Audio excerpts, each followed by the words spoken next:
Hello everyone, Karen Warden with Filmmaker, the radio show. We're outside the studio with Jon Reiss, writer of Think Outside the Box Office, and Jeffrey Winter, co-director of the Film Collaborative. That's correct. Okay, and we also had Sherry Candler, social media strategist for indie film, on the show today, talking about selling your film without selling your soul. And some of the comments that were going on Twitter during the show were that, you know, what your book or what we were talking about today really gears more toward the US and not abroad, where so many people are not sure what is streaming Netflix and these different VOD things. So can you touch on that? Well, the two things I would say is I think a lot of the basic principles are similar for selling in the US and selling foreign. It just depends on what your market is. But I think the basic principles of audience identification and engagement, partnerships, live events, merchandise, and digital, you can apply those to any country wherever you happen to be based, and you can also apply them, if you're based in the United States, you can also apply those to foreign territories as well. I think it's hard when you're a US filmmaker to, especially when you're doing it direct or without a distributor, to go foreign. I mean, it's hard enough to do your own market, much less go to a foreign market. But more and more there are tools now that enable you to do that, and especially like in Sherry's chapter where she's talking about direct P2P and a lot of its internet distribution, that's global. You know, it's not just US centric, it's all, and I find myself looking at you while I'm talking, but I can talk over here, but a lot of it is, you can take all of these principles and apply them globally. And the other thing is that there are one of our sponsors, Dynamo, and then one of our other Distrify, or they, and Egg Up. Each of those sponsors actually do global digital distribution, DIY, direct distribution, so you can engage any of those platforms to reach an audience globally. So it's very, once you start engaging an audience worldwide through social media, you can also now access them worldwide through these various platforms. And then also Topspin, which is, I hate to say another sponsor, but we should talk about our sponsors a little bit. That's also a shopping cart, and people can buy the things from all over the world. And you can, you know, it's all these, because, you know, even though we're talking about the US and we're all American, and a number of our case studies, or most of our case studies, are US based, it doesn't mean that all of these techniques and methodologies can't be applied worldwide.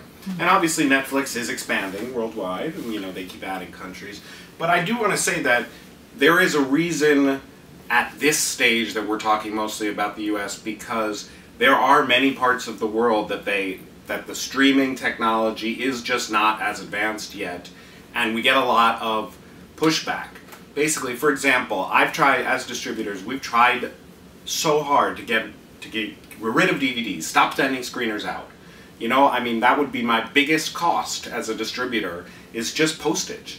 And if I could just say, no more DVDs, I'm just sending out links all over the world, I mean, that would radically change the distribution business world. But unfortunately, most people still come back to me and say, I can't watch it, my screen's not big enough, it buffers, you know, we just, and so I get a lot of pushback trying to enter the digital age on a global scale. So we still really do need to work with partners, other small distributors, other platforms in other countries. I don't think we're at that place technologically where the conversation is easy to have as a global phenomenon. The one advantage, though, is, in this little transitional moment, is that you can still sell DVDs foreign, you know, and so there's a lot of countries, like when I was in Australia, they have Blockbusters everywhere. It's like, oh my God, and because there's the broadband, because a lot of countries just don't have really robust broadband infrastructures yet.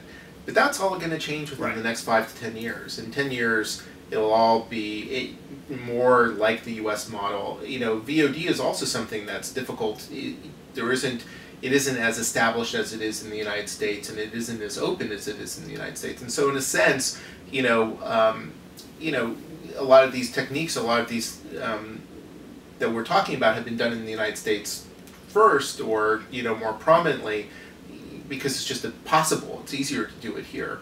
And it's also, you know, to be perfectly honest, we are all Americans, and we deal with American filmmakers on a more direct basis.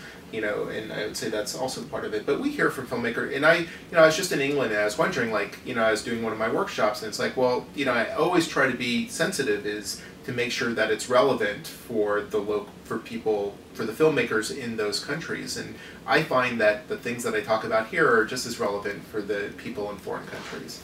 And I would say that the Film Collaborative, we work with a lot of foreign filmmakers, but yet predominantly on access to the U.S. market.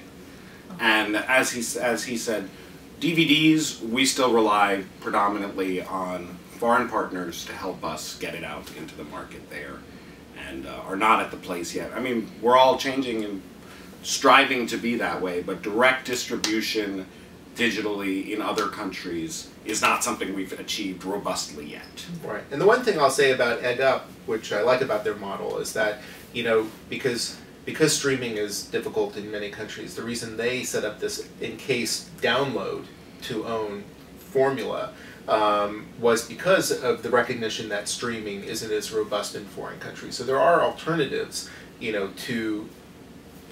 that are slowly developing, you know, to enhance that kind of the direct distribution in foreign territories. But I hope no one is offended. We love foreign films.